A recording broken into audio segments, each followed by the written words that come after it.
अब सवाल यह भी उठता है कि रूस यूक्रेन संकट में भारत की भूमिका क्या होगी। पूरी दुनिया आप जानते हैं इस वक्त दो धड़ों में बटी हुई दिखाई देती है। ऐसे में भारत किसके साथ खड़ा होगा, रूस के साथ या फिर अमेरिका के साथ? संयुक्त राष्ट्र में भारत ने अपनी तरफ से अपना रुख साफ किया।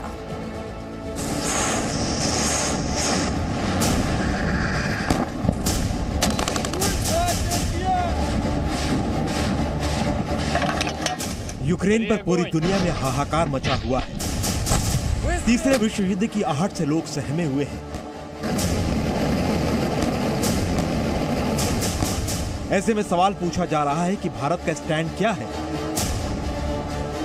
भारत रूस के साथ खड़ा है या भारत अमेरिका का साथ देगा?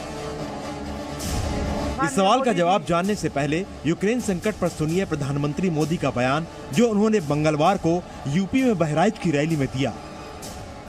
इस समय दुनिया में कितनी उथल पुथल मची हुई है।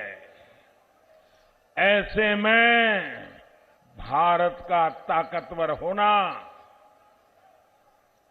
न सिर्फ भारत के लिए, पूरी मानवता के लिए बहुत जरूरी होता है। भारत हमेशा से रूस का दोस्त रहा है।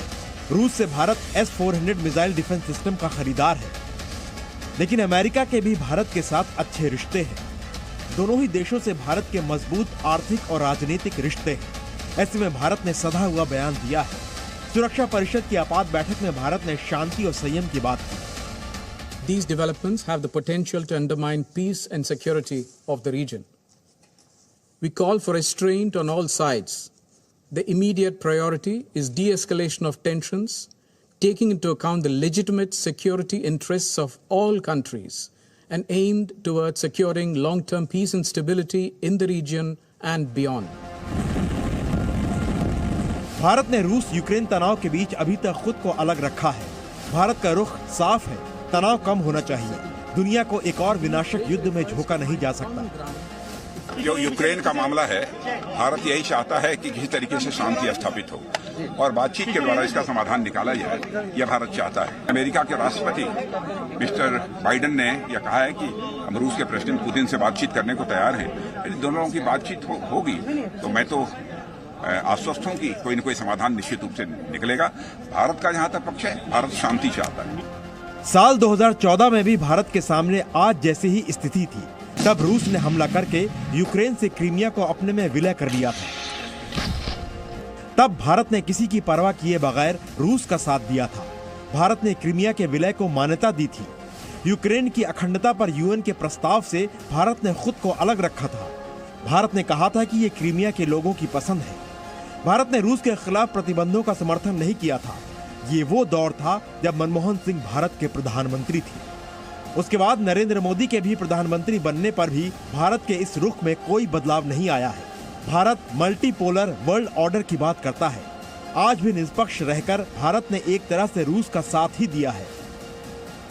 आज सुबह यूएन सिक्योरिटी काउंसिल में इसके बारे में चर्चा हुई थी। इसमें हमारे जो डेलीगेशन है, इनका स्टेटमेंट में हमने साफ कह दिया है कि जो स्थिति अभी हम देख रहे हैं उसको डी-एस्केलेट करना चाहिए, मतलब जो टेंशन्स हैं उसको रिड्यूस करने चाहिए और जो कूटनीतिक प्रयासों हैं वो बहुत ज़रूरी है इसमें। इस बीच यूक्रेन में रह रहे भारतीयों को वापस लाने के लिए भारत सरकार की मुहिम शुरू हो चुकी है। एयर इंडिया की फ्लाइट अपने नागरिकों को लेकर लौट रही है। Bureau report, ji media. Presenting B News app, available on Google Play and App Store. Download it now.